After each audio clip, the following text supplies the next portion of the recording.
नमस्कार श्रोते हो, मी सौ प्रेरणा पुन्हा आपल्या भेटीस आलेली आहे त्यागमूर्ती माता रमाईला घेऊन. तर चला मग ऐकूयात त्यागमूर्ती माता रमाईला सौ प्रेरणासोबत. भाग 10. रमाईच्या बांगड्या. रमाई नवऱ्याची जीवापाळ काळजी वाहत होती, स्वगत होती. 1930 साली बाबासाहेब आंबेडकर लंडनला जायची तयारी करू लागले. पहिली गोलमेज परिषद होती.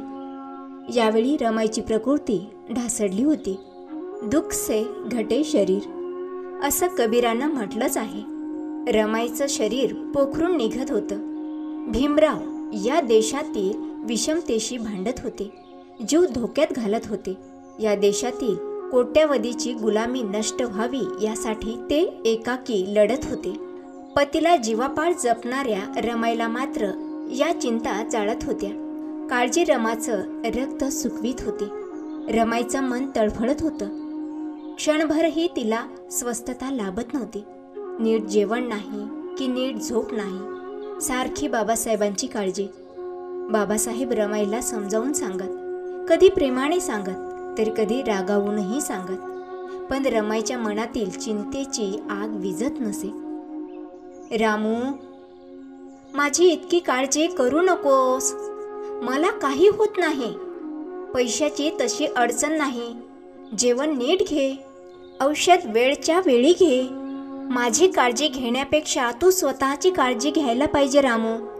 रामू, तुला जगले पाहिजे माझ्यासोबत.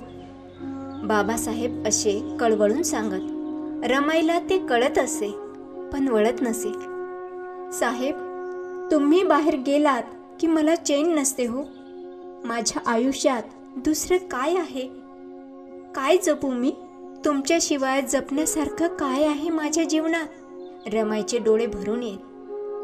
कारुण्य ओघळायला लागे. बाबासाहेब लंडनला जायला निघाले. मोठ्या अस्वस्थ मनानं तिनं बाबासाहेबांना निरोप दिला.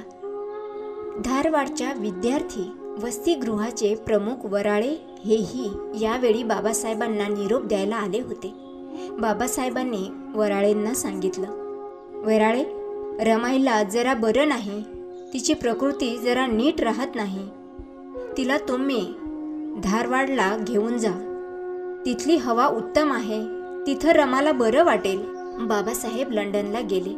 इकडे रमाई वराळेसोबत धारवाडला गेली. सोबत लक्ष्मीबाई होती.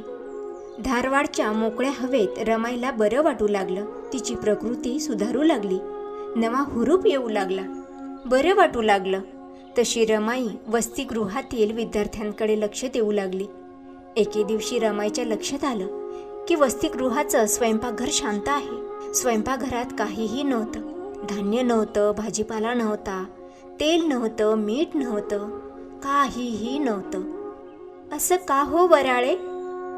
रमाईनं विचारलं. वसतिगृहाची ग्रँड अजून आली नाही. मागची बाकी थकल्यानं वाणी उधार द्यायला तयार नाही. रमाईच्या लक्षात सारं आलं. रमाईला वाईट वाटलं.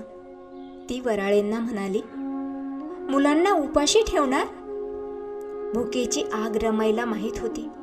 तिनं हातातील सोन्याच्या बांगड्या काढल्या. गहाण ठेवायला पाठविल्या. सर्व सामान आणायला सांगितलं. त्या दिवशी रमाईनं स्वतःच्या हाताने स्वयंपाक केला. स्वतःच्या हातानं मुलांना जेवण वाढलं. मुलं जेवत होती. रमाईचं काडीच सुपा एवढं होत होतं. मुलांना जेवण वाढणारे रमाईचे हात भुंडे होते.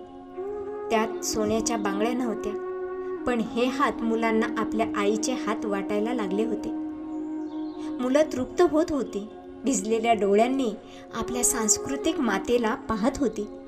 श्रोते हो, ऐकत रहा माता रमाईला फक्त ऐका क्रिएशन या ऑफिशियली यूट्यूब चॅनलवर.